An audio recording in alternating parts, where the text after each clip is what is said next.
Hello दोस्तों, सभी को भी मेरा नमस्कार। सबसे पहले जय श्री राम।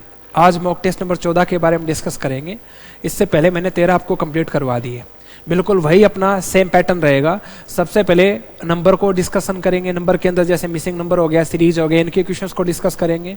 उसके बाद अल्फाबेट के क्वेश्चंस को डिस्कस करेंगे और अल्फाबेट के क्वेश्चन के बाद में अपना सिटिंग अरेंजमेंट हो गया, पजल हो गया, इन क्वेश्चंस को सोल्व करेंगे। और लास्ट का जो अपना पढ़ाओ होगा वो या तो इनपुट आउटपुट का होगा या फिर अपना एक पैसेज एंड कंक्लूजन का क्वेश्चन होगा। तो आज की क्लास के अंदर अपना पैसेज एंड कंक्लूजन होगा। अच्छा क्वेश्चन है, समझने की जरूरत है। नंबर कटने के जिस टॉपिक में ज्यादा चांसेस हैं, हमें सबसे पहले वही टॉपिक सोल्व करना चाहिए। तो ये जो मॉक टेस्ट है वो स्पेशली आपके लिए इनपुट आउटपुट हो गया, पैसेज एंड कंक्लूजन हो गया, सेटिंग अरेंजमेंट हो गया, पजल हो गया, इन क्वेश्चन से लड़ने के लिए बना है। ठीक है, और सारे के सारे मॉक टेस्ट आप निकाल लोगे तो अच्छी प्रैक्टिस हो जाएगी। मानता हूं पेपर थोड़ा सा आगे पोस्टपोन हो गया, खिसक गया है, तो बहुत से बच्चों को मैंने देखा है उन्होंने अपनी तैयारी छोड़ दी है। तैयारी छोड़ने से क्या हो जाएगा, एक बात बताओ, आगे जाके दोबारा वही है, भूल जाओगे सब कुछ। तो आप लगातार मेहनत करते रहें। ये जो आपको अपॉर्चुनिटी मिली है, अपॉर्चुनिटी दोबारा नहीं मिलेगी। सीईटी में जितने बच्चे क्लियर हुए हैं, फॉर्म तो उतने भरे जाने हैं। तो आप क्यों बेवकूफ बन रहे हैं, क्यों अपना समय खराब कर रहे हैं, जानबूझ के डेली मस्तियां कर रहे हैं, घूम रहे हैं, फिर रहे हैं, पेपर तो आगे खिसक गया, पोस्टें तो ज्यादा हो गई। अरे हो गई होंगी ज्यादा पोस्टें, पर तुम अपना समय खराब मत करो, लगातार मेहनत करते रहो। ये सोचो कि अगर ये टाइम चला जाएगा तो जो मैंने पढ़ा वो सब भूल जाऊंगा। तो पढ़ा हुआ ना भूलें, लगातार मेहनत करते रहें, टीम के साथ जुड़े रहें। जो भी आपकी परेशानियां हैं वो आप लगातार डिस्कस करते रहें और मेहनत करते रहें। तैयारी को बिल्कुल ना छोड़ें। ठीक है, तो सेशन को लाइक कर दीजिए और चैनल को सब्सक्राइब कर दीजिए। चलो आते हैं सबसे पहले क्वेश्चन पे। ये लीजिए, फिलिंग द ब्लैंक का क्वेश्चन है। बच्चे समझना इसने क्या पैटर्न बनाया है। आप नोटिस करोगे लगातार अल्फाबेट बढ़ रहे हैं। तो इसने क्या किया, सबसे पहले तो जस्ट अगला वाला अल्फाबेट ले लिया। देखो U के बाद V है, साफ दिखाई दे रहा है, तो अगला अल्फाबेट लिया जाएगा।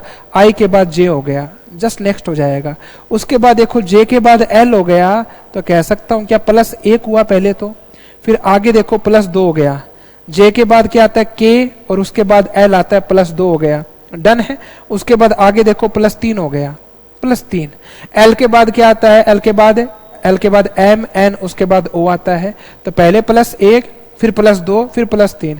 अब दोबारा क्या आएगा, +1 हो जाएगा। O के बाद P आ जाएगा, तो नोटिस करोगे +1 हो गया।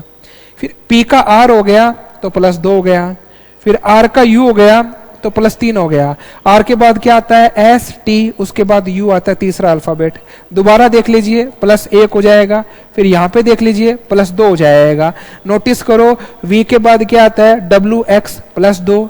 उसके बाद दोबारा यहाँ पे +3 हो जाएगा।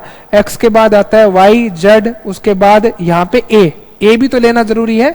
ये लीजिए A आएगा यहाँ पे, तो Y Z उसके बाद A, ये आ गया तुम्हारा +3, डन है।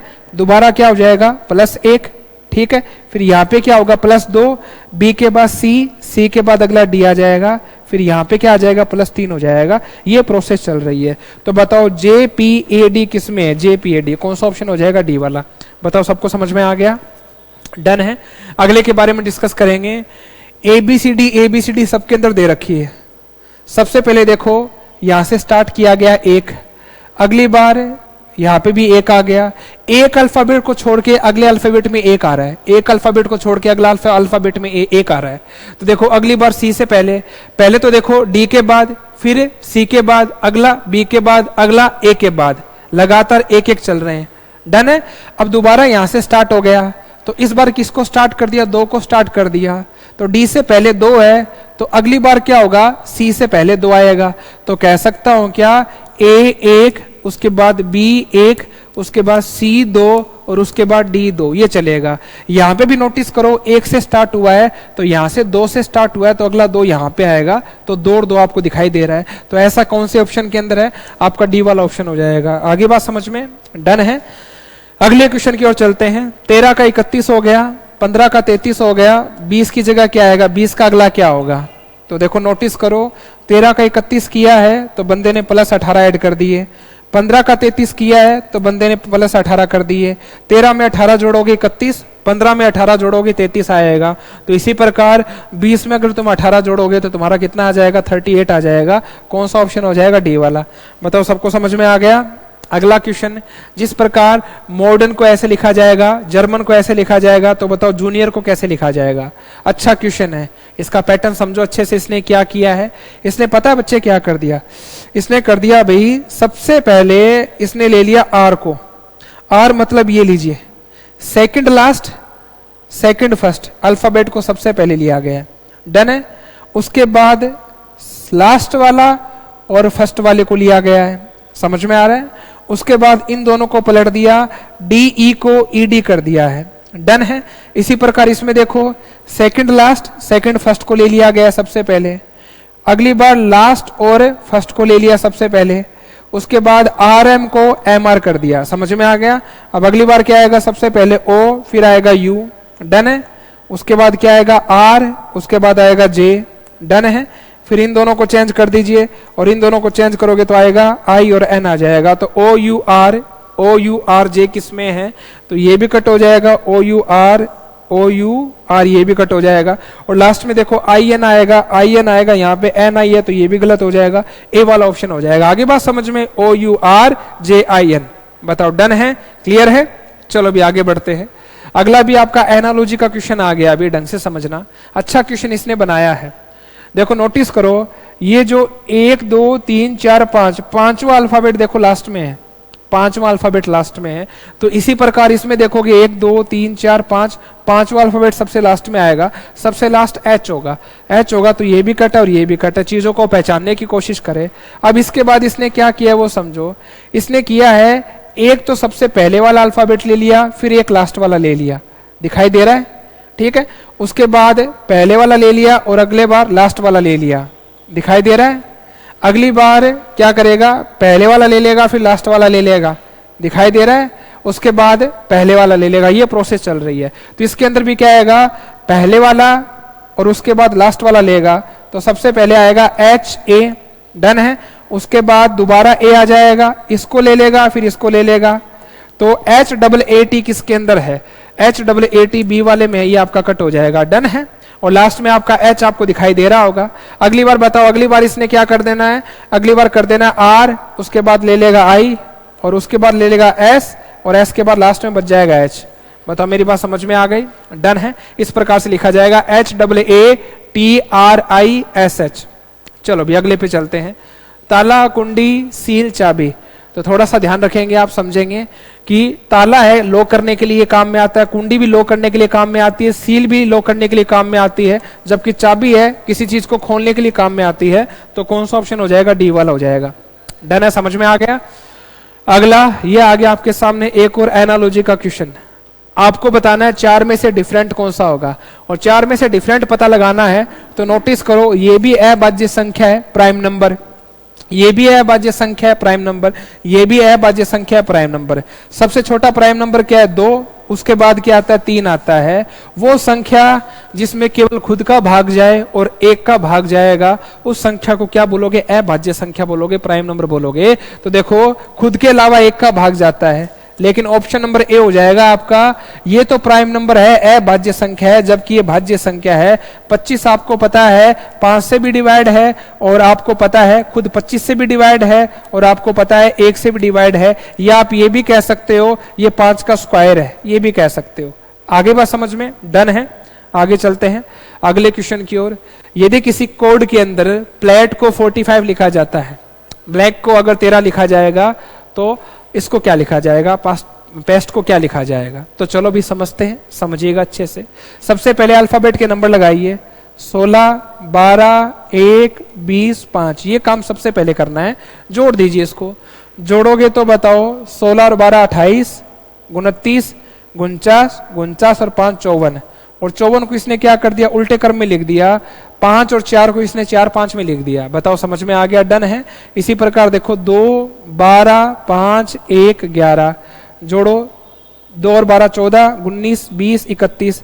अब बताओ 31 को इसने क्या लिख दिया, 1 पहले लिख दिया, 3 बाद में लिख दिया। इसी प्रकार से इसको कर लेंगे, बात खत्म। तो 16 1 19 20 और ये आ जाएगा 5, 16 और 1 17, 17 और 19 हो जाएंगे आपके 36 56। इनको जोड़ा, टोटल आया 61, और 61 को कैसे लिखा जाएगा, 61 को 16 लिखा जाएगा। कौन सा ऑप्शन हो जाएगा, डी वाला। सबको समझ में आ गया। अगले चलो इस क्वेश्चन के बारे में बात करते हैं। एक निश्चित कुट भाषा में अक्षरों को उनके क्रम के अनुसार एक को 1 लिखा जाता है, जेड को 26 लिखा जाता है, मतलब ए को 1, बी को 2, सी को 3, डी को 4, ऐसे लिखना है। तो अल्फाबेट को नंबर के अकॉर्डिंग सेट कर लेना है। कर दिया। और सेट करने के बाद हालांकि यदि कोई अक्षर किसी शब्द में 2 बार दिखाई देता है, मतलब कोई शब्द में अगर 2 बार दिखाई देता है, अगर 2 बार दिखाई देता है तो क्या कर देना है, दूसरी बार इसके विपरीत वर्णमाला स्थिति को दर्शाएगा। विपरीत वर्णमाला का मतलब हो जाएगा फिर आपको ए से काउंट नहीं करना है, फिर आपको जेड से काउंट करना है, जेड से काउंट करना है। अगर कोई अल्फाबेट 2 बार आ जाएगा ना, एक बार तो आप ए से काउंट करोगे, दूसरी बार आप जेड से काउंट करोगे, विपरीत क्रम को याद रखोगे। आगे बात समझ में? आगे बोला है इसके अलावा यदि कोई स्वर 2 व्यंजनों के बीच में आ जाए, 2 व्यंजनों के बीच में आ जाए तो आप उसके संगत संख्या को दुगना कर देना। मतलब ए 1 पे आएगा तो 2 पे आ जाएगा, डायरेक्ट किस पे आएगा, 2 पे आ जाएगा। तो बताइए इसको कैसे लिखा जाएगा? तो बताओ जी आता है 7 पे, एल आता है 12 पे। अब बताओ ये स्वर है 2 व्यंजन के बीच में है तो डबल लिख दो, डन है। एस कितने पे आता है? 19 पे आता है। दोबारा एस आ गया तो अब जट से काउंट करोगे, जट से काउंट करोगे तो आप सीधा बताइए एच, एस का उल्टा क्या होता है? एच होता है। और एच कितने पे आता है? 8 पे आता है, तो 8 आ जाएगा। अपोजिट अल्फाबेट आपको याद होने चाहिए। एस का अपोजिट एच, एच कितने पे आता है? 8 पे आता है, ये लीजिए 8। वरना आप ऐसे भी काउंट कर सकते हैं, ये आ जाएगा Z, Y, X, W, V, U, T और एस। 1 2 3 4 5 6 7 8, ये लो दूसरी साइड से 8 पे आ जाएगा। इस प्रकार से काउंट करना है। तो ऐसा बताओ किसके अंदर है? 7 12 21 98, कौन सा ऑप्शन हो जाएगा? डी वाला हो जाएगा। डन है भाई। अगले पे चलते हैं। अगला क्वेश्चन सीरीज का आ गया, अभी सॉरी मिसिंग नंबर का आ गया, पहचानने की कोशिश करेंगे आप। तो देखो 6 4 और 4 3, इसका रिलेशन क्या है? ये कहना चाह रहा है कि आप इन दोनों का मल्टीप्लाई कर दो और इन दोनों का मल्टीप्लाई कर दो, ठीक है। फिर इन संख्या का इसका भाग दे दो और इसका भाग दे दो, वैल्यू बराबर आएगी। कैसे बताओ? 6 इंटू 4 करोगे कितना आएगा? 24। और 24 में 2 का भाग दो, 2 का भाग दोगे तो आपका 12 ही आएगा। अब इस प्रकार इसको मल्टीप्लाई करो। 4 इंटू 3 को करोगे तो 12, 12 में किसका भाग दो? 1 का भाग दो तो 12 आएगा। समझाना ये चाह रहा हूं, इसके ऊपर जो वैल्यू आएगी वही वैल्यू इसके नीचे आएगी बराबर में। डन है। दोबारा इन दोनों को मल्टीप्लाई करो, तो मल्टीप्लाई करोगे तो 8 से कितना आ जाएगा? 48। और 48 में किसका भाग दोगे? 3 का भाग दोगे तो कितना आएगा? 16 आ जाएगा। डन है। अब इन दोनों को मल्टीप्लाई कर दो, 8 8 64, और 64 में किसका भाग दो? 4 से डिवाइड करो तो भी तुम्हारा कितना आएगा? 16 आएगा। दोनों साइड वैल्यू बराबर आनी चाहिए। समझ में आ गई मेरी बात? अब इसको मल्टीप्लाई करोगे तो कितना आएगा? 9 5 45, और 45 में किसका भाग दोगे? 45 में 3 का भाग दोगे तो कितना आ जाएगा बच्चे? 15। इस साइड भी 15 आना चाहिए। ये लीजिए 12 इंटू 5 करोगे, 12 5 60, 12 5 60। अब बताओ किससे डिवाइड करूं? तो 4 से डिवाइड कर देता हूं, और 4 से डिवाइड करूंगा तो बताइए 15 आएगा नहीं आएगा? तो बिल्कुल 15 आ जाएगा। तो बताओ क्वेश्चन मार्क की जगह क्या आ जाएगा? आपका 4 आ जाएगा। बताओ बच्चों समझ में आ रहा है? साथ साथ में सेशन को लाइक कर देना है यार, है ना? ये आपकी थोड़ी सी एक दैनिक, आपका दैनिक कर्तव्य है, एक जिम्मेदारी है। इस जिम्मेदारी को आप निभाइए। अगला भी मिसिंग नंबर का क्वेश्चन है, अच्छा क्वेश्चन है। इसका पैटर्न समझिएगा। इसने क्या कर दिया? इन दोनों को आपस में जोड़ दिया और इन दोनों को आपस में जोड़ दिया, फिर लेस कर दिया, ठीक है। 101 और 15 को जोड़ोगे तो आएगा 116, माइनस 43 और 35 को जोड़ोगे तो कितना आएगा? ये आ जाएगा 78। 116 में से अगर तुम 78 माइनस करोगे, 78 माइनस करोगे तो तुम्हारा 38 आ जाएगा। बताओ पैटर्न समझ में आ गया? चीजों को थोड़ा जज करना पड़ेगा बच्चे, आगे बात समझ में। इसी प्रकार इन दोनों को जोड़ दीजिए और इन दोनों को जोड़ दीजिए। तो बताओ 8 और 4 कितने आएंगे? 12। 8 और 4 12 और 1 13। ये आ गया आपका 232, माइनस में यह आ जाएगा 6 और 4 10, उसके बाद 90। तो बताओ 132 में से अगर आप 90 माइनस करोगे तो क्वेश्चन मार्क की जगह क्या आ जाएगा? तुम्हारा 142 आ जाएगा। कौन सा ऑप्शन हो जाएगा? सी वाला। बताओ सही बच्चों को समझ में आ गया? डन है। आगे चलते हैं। अगला यह आ गया आपके सामने ब्लड रिलेशन का रिलेशन, ब्लड रिलेशन का क्वेश्चन सॉरी। दीपक राजा का पिता है। बताओ दीपक है वो किसका पिता है? दीपक है वो राजा का पिता है। ये लीजिए। आगे बोला हेमा अनिल की बहन है। छोड़ो, आगे यहां पे पढ़ो। राजा हेमा का बेटा है। राजा किसका बेटा है? हेमा का बेटा है। ये आ गया हेमा। आ गया। अब पूछा क्या है तुमसे, ये बताओ, पूछा दीपक का हेमा से क्या रिलेशन है। दीपक है वो हेमा की क्या लगती है, या दीपक हेमा का क्या लगता है, पति लगता है। दीपक तो पति लगेगा हेमा का, और ये पत्नी हो जाएगी, इतना सा काम था। अब चलो इससे पहली वाली लाइन भी देख लो क्या थी। हेमा अनिल की बहन है, ये लो हेमा बहन है तो माइनस किसकी बहन है, अनिल की, तो ये आ जाएगा अनिल। हमसे जो जितना पूछा गया उतना ही निकालना है। बताओ क्लियर है सबको, चले आगे। अगला, एक लड़के की तस्वीर की ओर इशारा करते हुए श्रेष कहता है, कौन कहता है, श्रेष, ये लीजिए, श्रेष कहता है, क्या कहना चाह रहा है, वह मेरे मतलब मैं, वह मेरे पिता की बेटी। अब बताओ, जो मेरे पिता की बेटी होगी वो मेरी तो सिस्टर होगी, ठीक है, और वह मेरे पिता की बेटी की इकलौता बेटा है, इकलौते भाई का बेटा है, तो वह मेरे पिता की इकलौती बेटी, बेटी का इकलौता भाई। अब बेटी का इकलौता भाई होगा तो मैं खुद ही हूं, और मेरा बेटा है कौन, वो व्यक्ति, वो लड़का जो भी है, लड़का है क्या, वो तस्वीर की ओर इशारा करते हुए एक लड़के की ओर, तो ये लड़का आ जाएगा, ये आ गया लड़का, ये वो लड़का है। डन है। तो पूछना क्या चाह रहा है, श्रेष का उस लड़के से क्या संबंध है, तो श्रेष उसका क्या हो जाएगा, पिता हो जाएगा। आगे बात समझ में, डन है। बताइए, आपको यह आ गया, एक तरीके से वर्ड अरेंजमेंट का क्वेश्चन आ गया। इन वर्ड्स को अरेंज करना है, सेट करना है। जांच, आवेदन, साक्षात्कार, नौकरी प्रस्ताव, ज्वाइनिंग।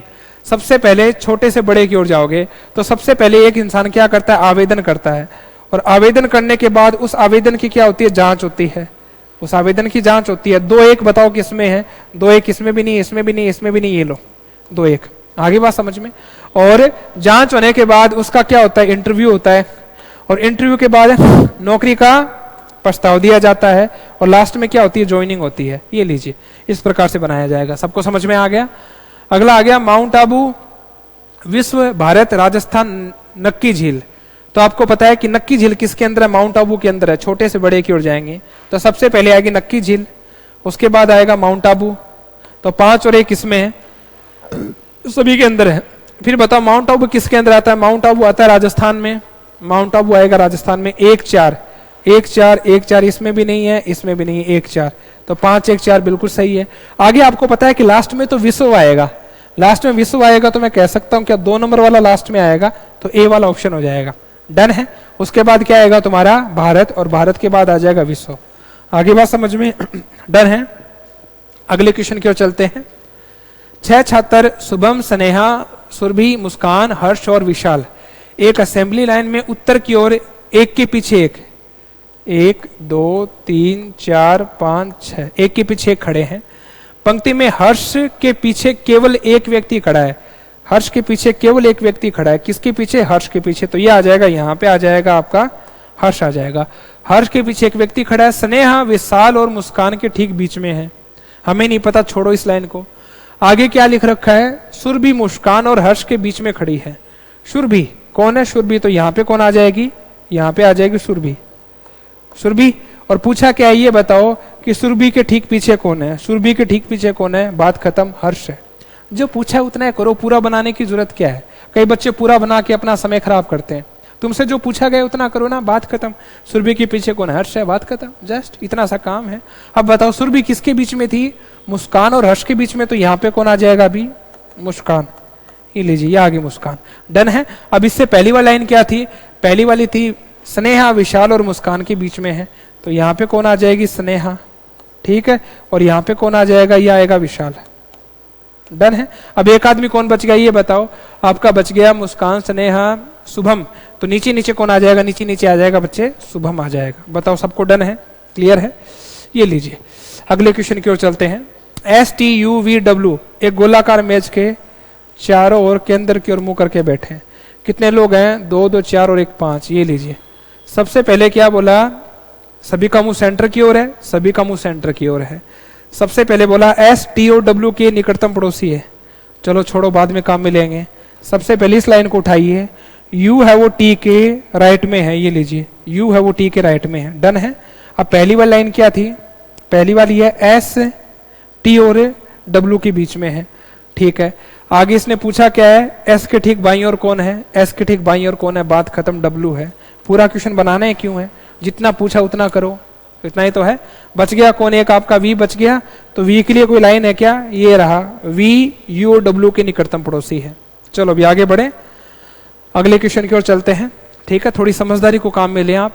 रोशनी को ठीक से याद है कि श्रेष्ठा का जन्म गुरुवार से पहले सोमवार के बाद। तो इसको याद है सोम, मंगल, बुध, यह आ गया बुध, और बुध के बाद यह आ जाएगा तुम्हारा गुरु।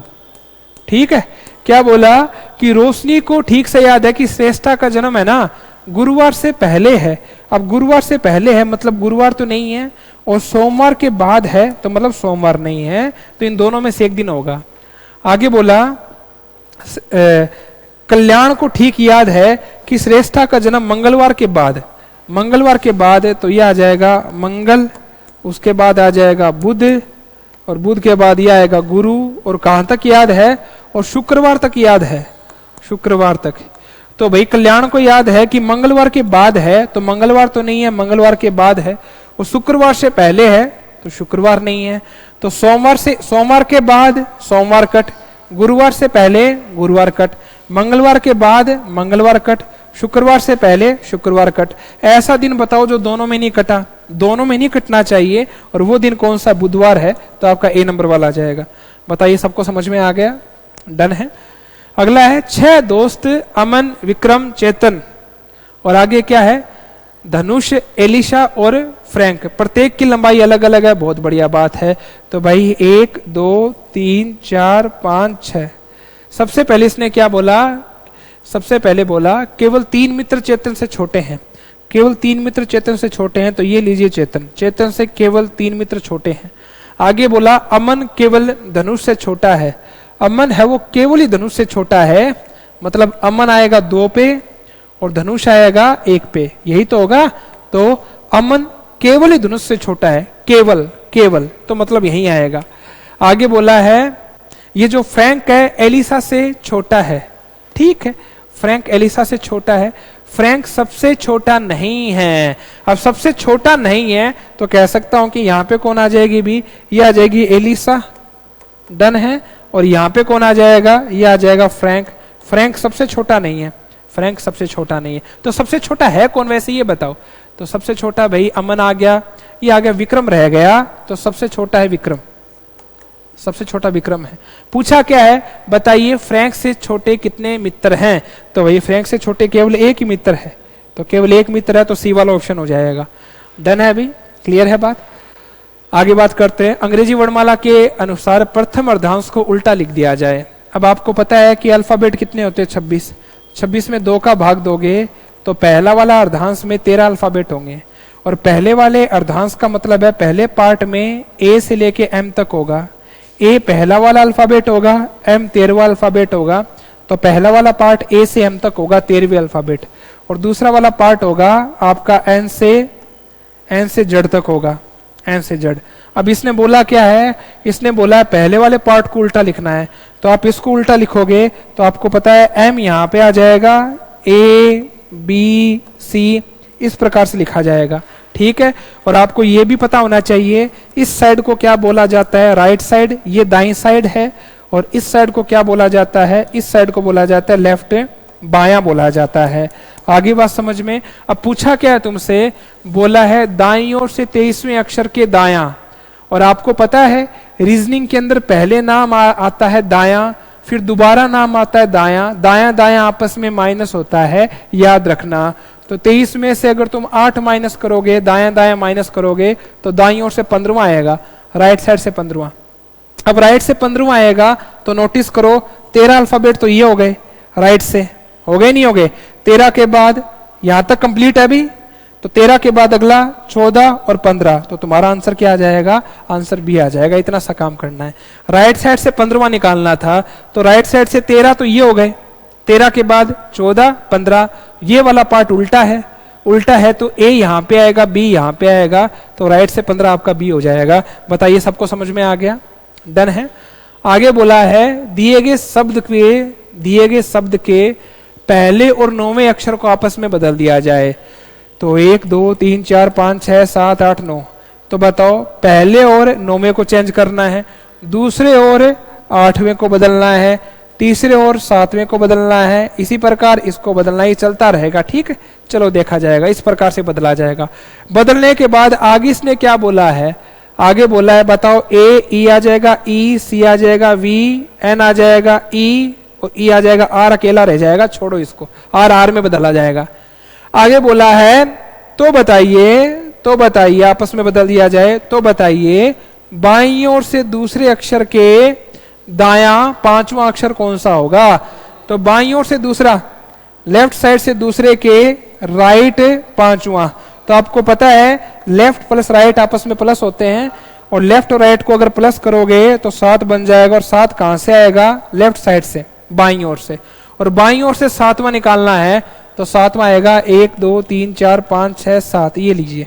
और एन किसके साथ चेंज हो जाएगा, एन आपको पता है एन वी के साथ चेंज होगा। कैसे, आर ई के साथ, ई सी के साथ, वी एन के साथ।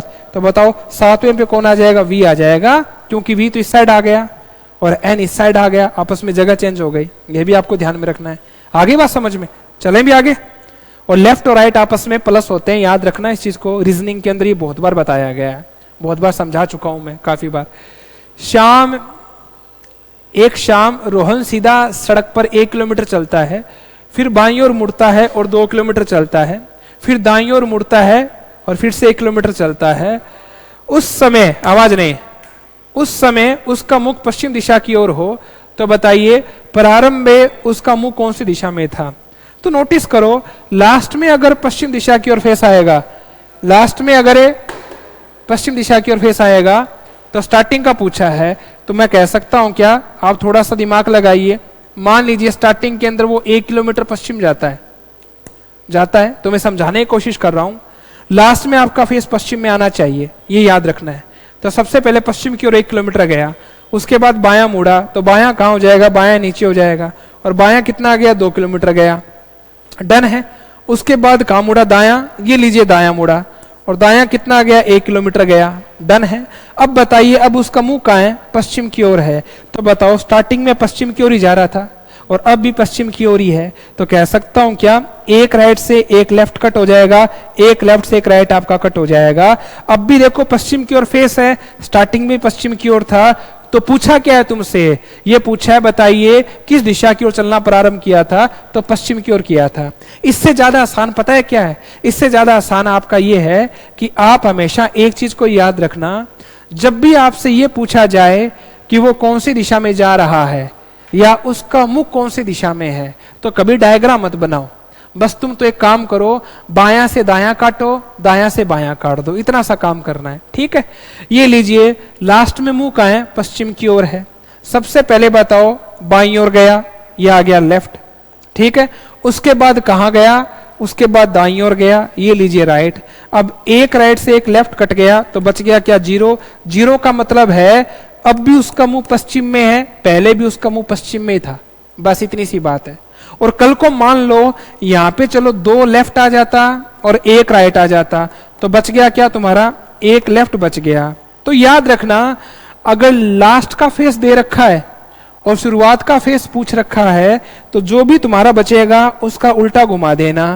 मतलब 1 लेफ्ट की जगह तुम क्या करोगे, 1 राइट घुमा देना, बस उल्टा कर देना।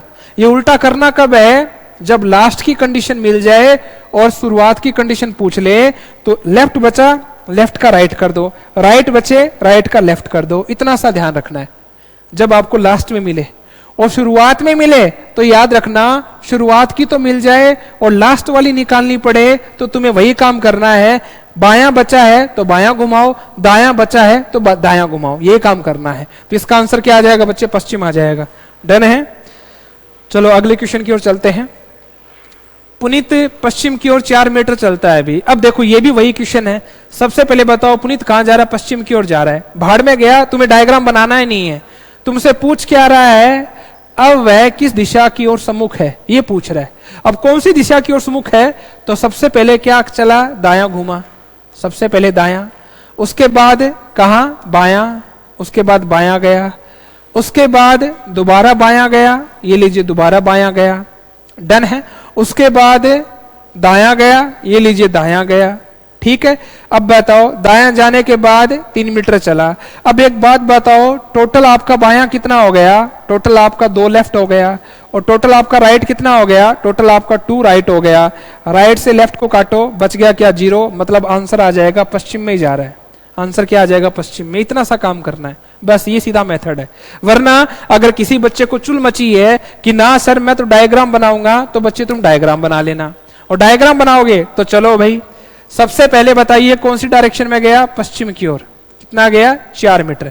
उसके बाद दायां, दायां ऊपर हो जाएगा। दायां कितना गया? 7 मीटर गया। उसके बाद बायां, बायां इस साइड हो जाएगा। बायां गया 4 मीटर गया। उसके बाद दोबारा बायां गया और दोबारा बायां कितना गया? 7 गया। दोबारा फिर से बाएं मुड़ता और 7 मीटर चलता है। उसके बाद दायां मुड़ता है और दायां कितना जाता है? 3 मीटर गया। अब बताओ कौन सी दिशा में जा रहा है? पश्चिम की ओर जा रहा है, तो आंसर आ जाएगा पश्चिम। सीधी सी बात है। डन है? भी सबको समझ में आ गया? अगला question, 7 box J K L M N O P प्रत्येक के ऊपर एक के ऊपर रखा गया है। तो 1 2 3 4 5 6 7 ये लीजिए सेट करना है। सबसे पहले बोला के और जे के बीच में 5 बॉक्स हैं, तो कह सकता हूं क्या 1 2 3 4 5 5 बॉक्स है के और जे के बीच में। डन है। फिर एक लाइन दे रखी होगी, आपने समझा होगा। ये देखो ढंग से समझो, ये देखो ओ को जे के ऊपर रखा गया है। अब ओ को जे के ऊपर रखा गया है तो कंफर्म है कि जे नीचे है और तुम्हारा के ऊपर है। ठीक है। कल को जे भी ऊपर आ सकता था और के नीचे आ सकता था, लेकिन ये लाइन पढ़ो कि ओ को जे के ऊपर रखा गया है, तो मतलब जे सबसे नीचे है, के सबसे ऊपर है। डन है। आगे क्या बोला? आगे बोला एल को पी के ठीक ऊपर रखा गया है। एल को पी के ठीक ऊपर रखा गया है। आगे बोला एम को एन के ठीक नीचे रखा गया है। एम को एन के ठीक नीचे रखा गया है। ठीक है, बनाएंगे अभी।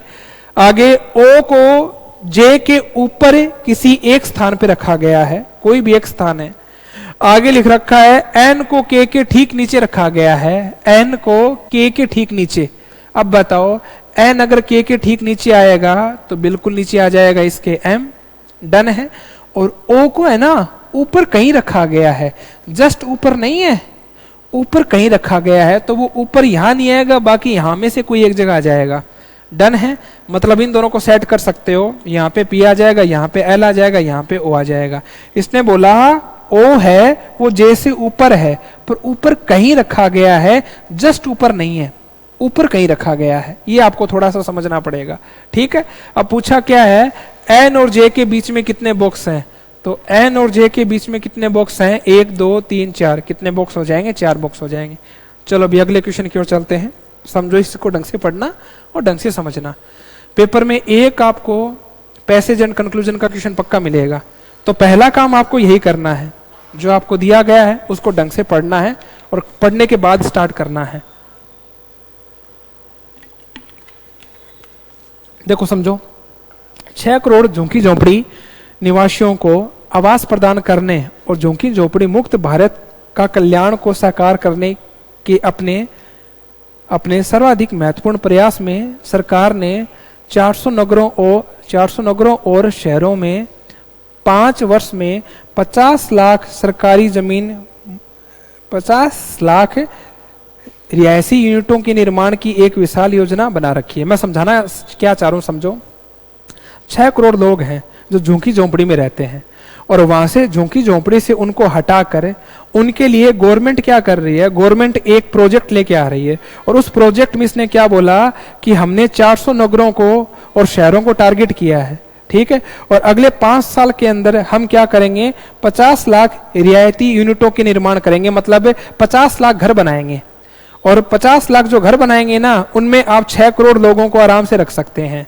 तो समझाने का मतलब ये है, जो झुग्गी झोंपड़ी में रहते हैं उनके लिए गवर्नमेंट क्या करेगी? अगले 5 सालों में 400 नगरों को और शहरों को टारगेट करेगी, और इन 6 करोड़ लोगों को रहने के लिए आवास की व्यवस्था करेगी। अब बताओ, जो लोग झुग्गी झोंपड़ी में रह रहे हैं उन्होंने वो एरिया भी तो कवर कर रखा है, और उस एरिया के अंदर ये गरीब लोग रहते हैं। वहां से उनको निकाल कर अगर हम उनके रहने के लिए जगह दे देंगे, छोटे छोटे घर बना देंगे, एक के ऊपर एक बिल्डिंग का निर्माण कर देंगे, तो ये हो जाएगा जो झुग्गी झोंपड़ी ने जो एरिया ले रखा है वो एरिया मुक्त हो जाएगा। ठीक है। और वो एरिया इतना बड़ा जो मुक्त हो जाएगा, वहां पे गवर्नमेंट अपने खुद के प्रोजेक्ट चला सकती है, प्रोजेक्ट का निर्माण कर सकती है। ऐसा कुछ दिमाग में चल रहा होगा। आगे इसने क्या बोला, आगे बोला इस कार्यक्रम से देश भर में हजारों एकड़ मूल्यवान सरकारी जमीन मुक्त हो सकती है। मूल्यवान सरकारी जमीन मुक्त हो जाएगी, तो सही बात है। जो हजारों एकड़ पे जो गरीब लोग रह रहे हैं झुग्गी झोपड़ी में, वहां से उनको निकाल कर अगर उनको हम सरकारी आवास दे देंगे, रहने के लिए जगह दे देंगे, और वो जगह थोड़ी होगी और उसमें ये लोग रह सकते हैं, तो बताओ जो झुग्गी झोपड़ी ने जो एरिया रोक रखा है इतना बड़ा हजारों एकड़ का, वो मुक्त हो जाएगा नहीं हो जाएगा? और मुक्त हो जाएगा तो गवर्नमेंट वहां पे अपना व्यवसाय चला सकती है, लोगों को दे सकती है कि भाई तुम अपना व्यापार स्टार्ट करो, प्रोजेक्ट स्टार्ट करो। और तुम प्रोजेक्ट स्टार्ट करोगे, व्यापार स्टार्ट करोगे, तो हमें मुनाफा होगा, हमें टैक्स मिलेगा, हमें पैसा मिलेगा और जीडीपी ऊपर बढ़ेगी। आगे बात समझ में? आगे क्या बोला, मुक्त हो सकती है और स्थावर संपदा के विकासकर्ताओं के लिए करोड़ों के मूल्य के कारोबार का निर्माण हो सकता है। तो सही बात है, अगर वो झुग्गी झोंपड़ी वाली जगह खाली हो जाएगी ना, तो वहां पे कारोबारी लोग अपना कारोबार का निर्माण करेंगे और गवर्नमेंट को क्या मिलेगी, पैसा मिलेगा, जीडीपी ऊंची बढ़ जाएगी। ठीक है। आगे बोला है झुग्गी झोंपड़ी के फैलने से वर्षों तक जीडीपी की वृद्धि पर प्रतिकूल प्रभाव पड़ा है। तो ज्यादा झुग्गी झोंपड़ी में जगह का फैलाव हो रहा है, जगह रुकती जा रही है, जो गवर्नमेंट की जमीन है वहां पे गरीब लोग रह रहे हैं, तो उसकी वजह से कारोबार का निर्माण नहीं हो रहा, उसकी वजह से जीडीपी पे क्या हो रहा है, प्रतिकूल प्रभाव पड़ रहा है, मतलब नेगेटिव इफेक्ट पड़ रहा है, अपोजिट हो रहा है। और कल को उनको वहां से निकाल कर अच्छी जगह रख लेंगे तो कंफर्म है जीडीपी बढ़ेगी, लोग अपने कारोबार सेट करेंगे। आगे बोला है निम्न उत्पादकता और खराब स्वास्थ्य स्थितियों की चपेट में आना झुग्गी झोंपड़ी के निवासियों के विशेष लक्षण है। ये कहना चाह रहा है जो लोग झुग्गी झोंपड़ी में रहते हैं ना, वहां पे गंदगी फैलती है, वहां पे बीमारियां फैलती हैं, उनका स्वास्थ्य खराब तो होगा ही होगा, क्योंकि वो डेली का उतना ही कमाने की कोशिश करेंगे जिससे उनका डेली का खर्चा निकल जाए, और जिससे क्या होगा, अनेक बीमारियां भी पैदा होने के चांसेस है, क्योंकि कंफर्म है कि वो बीमारियां तो फैलाएंगे। गंदगी करेंगे और गंदगी करेंगे तो मलेरिया जैसे केसेस सामने आ सकते हैं, और भी बीमारियां पैदा हो सकती है। और कल को वहां से उठा देंगे, उनको घर दे देंगे, तो कंफर्म है अच्छे घर में रहेंगे तो कम से कम ढंग से रहना तो सीख जाएंगे, और गवर्नमेंट की जमीन काम में आ जाएगी, स्वास्थ्य भी सही रहेगा। ठीक है। आगे क्या बोला, सरकार का मानना है बेहतर आवास सुविधाओं से सामाजिक मसलों का समाधान होता है। जब उनको घर मिलेंगे तो भाई सामाजिक समस्याओं का समाधान हो जाएगा, इसका गुणधर्मक प्रभाव पड़ेगा और आर्थिक प्रोत्साहन मिलेगा, आर्थिक प्रोत्साहन भी मिलेगा, भी काम करेंगे, सोचेंगे हमारे पास घर आ गया, कुछ अच्छा करने की सोचेंगे, आर्थिक प्रोत्साहन भी मिलेगा। ठीक है। तो कुल मिला के बात ये है, जीडीपी को बढ़ाना है, और जो झुग्गी झोंपड़ी में जो लोग रहते हैं जिसकी वजह से वहां पे गंदगी फैलती है, बीमारियां पैदा होती है, वहां से निकाल कर उनको सही जगह उनको रखना है। ठीक है। और जो हजारों एकड़ की जमीन है वो छोड़ देंगे, वहां पे लोग कारोबार स्टार्ट कर देंगे। ये सब कुछ है। सबसे पहला है भारतीय शहरों व नगरों में झुग्गी झोंपड़ी में स्वास्थ्य व स्वच्छता की स्थिति मानवीय निवास के स्वीकार्य मानकों से बहुत निकृष्ट है। ये कहना चाह रहा है जो भारतीय शहरों और नगरों में जो लोग झुग्गी झोंपड़ी में रहते हैं ना, उनका स्वास्थ्य और उनकी स्वच्छता वो एक सोचने वाला सबक है, काफी ज्यादा बिगड़ जाती है। और यही तो ये कहना चाह रहा है कि जो लोग झुग्गी झोंपड़ी में रहते हैं ना, खास करके उनके लक्षण है कि वो अनेक प्रकार की बीमारियों में ग्रसित हो जाते हैं, अनेक प्रकार की बीमारियां लग जाती है और उनका स्वास्थ्य खराब हो जाता है। और ये भी यही कहना चाह रहा है कि शहरों नगरों में जो लोग झुग्गी झोंपड़ी में रहते हैं ना, उनके स्वास्थ्य और स्वच्छता के प्रति वो जागरूक नहीं होते, ध्यान नहीं रखते, और अनेक प्रकार की बीमारियां पैदा हो जाती है। इसका कहने का मतलब ये है। तो बताओ ये बात निश्चित तौर पे क्या हो जाएगी, सत्य हो जाएगी, निश्चित तौर पे सत्य। जो चीज आपको दे रखी है वो अगर मिल जाए तो निश्चित तौर पे सत्य हो जाएगी। आगे बताइए, आगे इसने क्या बोला है, विकसित देशों के नगर व शहर झुग्गी झोंपड़ी में मुक्त हैं। तो एक बात बताओ, विकसित देशों के बारे में कहीं दे रखा है? ऐसा कहीं दे रखा है कि विकसित देशों के अंदर तो झुग्गी झोंपड़ी है ही नहीं? ऐसा कुछ नहीं दे रखा। और जो नहीं दे रखा हो ना, जिसका कोई डाटा ही ना हो, उसका आंसर एक ही रहेगा, वो क्या रहेगा, तथ्य है, पर्याप्त नहीं है। जो आपने दे रखा है वो पैसेज में है ही नहीं। आगे बात समझ में? अगला है बेहतर आवास सुविधाओं सहित रहने वाले की तुलना में झुग्गी झोंपड़ी निवासियों की प्रति व्यक्ति आय बहुत कम है। तो देखो ये स्टेटमेंट में कहीं नहीं दे रखा कि भाई जो झुग्गी झोंपड़ी में रहते हैं ना उनकी आय कम है और जो बेहतर आवास में रहते हैं उनकी आय ज्यादा है। ऐसा कहीं दे रखा है क्या? कहीं नहीं दे रखा, लेकिन एक अनुमान लगाया जा सकता है। अनुमान कैसे? इसने एक बात बोली है कि अगर उनको अच्छे आवास मिलेंगे, अच्छे आवास से क्या होगा, उनकी आर्थिक प्रोत्साहन मिलेगा, वो सोचेंगे कि भाई हम ज्यादा कमाएं। और यहां से मैसेज बाहर आ रहा है कि गवर्नमेंट ये चीज सोचती है कि अगर इनको अच्छे घर मिलेंगे ना तो ये ज्यादा कमाने के बारे में सोचेंगे, तो जो बेहतर आवास की वजह से रहने का और खाने का और खुद को आगे डेवलप करने के बहुत से कार्य उत्पन्न हो सकते हैं। तो जो चीज आपको साफ नहीं दे रखी लेकिन संभवतः सत्य हो सकती है, संभवतः लग रही है, तो वो संभवतः सत्य की ओर जाएगी। यहाँ पे आय के बारे में कहीं आकलन नहीं है कि जो इनके पास अच्छा घर है या जो झुग्गी झोंपड़ी में रहते हैं वो अच्छे घर वाले उनसे ज्यादा कमाते हैं झुग्गी झोंपड़ी वालों से। लेकिन एक अनुमान लगाया जा रहा है कि गवर्नमेंट का यही कहने का मतलब है कि अगर उनको अच्छा घर मिलेगा तो प्रोत्साहित होंगे अच्छा काम करने की, ज्यादा कमाने की। उनके दिमाग में भी है, झुग्गी झोंपड़ी वालों के भी दिमाग में भी है कि हमारे पास रहने की कंडीशन इतनी खराब है तो हम उतना ही कमाते हैं। क्योंकि आप सोच के देखो, थोड़ा सा दिमाग लगाओ, जब उनको गवर्नमेंट घर अलॉट करवाएगी तो उसका खर्चा भी तो उठाना पड़ेगा। पहले तो झुग्गी झोंपड़ी में क्या ना तो किराया लगता है ना कुछ और लगता है, कुछ लगता ही नहीं है। लेकिन अगर घर वगैरह अलॉट करवाएगी, रहने के लिए घर देगी, तो कंफर्म है वो कुछ ज्यादा सोचने की कोशिश करेंगे कि ज्यादा कमाने की सोचते हैं। ठीक है, आगे बात समझ में। तो जो चीज आपको कंफर्म नहीं दी गई हो उसका आंसर एक ही होगा, और वो क्या होगा, संभवतः सत्य हो जाएगा, मतलब बी की ओर लेके चला जाएगा। तो उम्मीद करूंगा ये पैसेज आपको समझ में आ गया होगा और आज का पेपर भी आपको समझ में आ गया होगा। जो इस टाइम कंडीशन चल रही है वो देखो बहुत ही निंदनीय घटनाएं चल रही हैं। जो पहलगाम हो गया, जो भी हो गया, आप थोड़ा सा ध्यान रखें और गवर्नमेंट उम्मीद करेंगे ये काम करेगी। और जो चीज चल रही है वो ये चीज गलत है कि भाई बच्चों को गलत शिक्षा दी जा रही है। अगर उन बच्चों को अगर ये दिया जाए, अच्छी शिक्षा दी जाए माता पिता की कि भाई सबसे पहले अपना देश होता है, सबसे पहले अपना तिरंगा होगा, उसके बाद अपना धर्म और अपना ये जो अपनी आस्था होगी, जो अपने देश को आगे रखेगा, धर्म और आस्था को बाद में रखेगा, उसको अपने देश में रहने का अधिकार है। मेजोरिटी जरूरी है, और मेजोरिटी इस टाइम किसकी है वो भी सोचने वाली बात है कि किसकी है। तो समझना चाहिए जिस देश में अपन रह रहे हैं, जिस देश का खा रहे हैं, कम से कम उस देश की बुराई ना करें और किसी दूसरे देश को बढ़ावा ना दें। ठीक है, चलो ये तो चलता रहेगा ऐसे ही, देखते हैं कि कुछ नया रिजल्ट आएगा, सही आएगा। आप अपनी पढ़ाई कंटिन्यू रखें, मेहनत करते रहें, और जो भी दिक्कत है, कोई प्रॉब्लम है, आप जुड़े रहें टीम के साथ, VIP के साथ। जी धन्यवाद।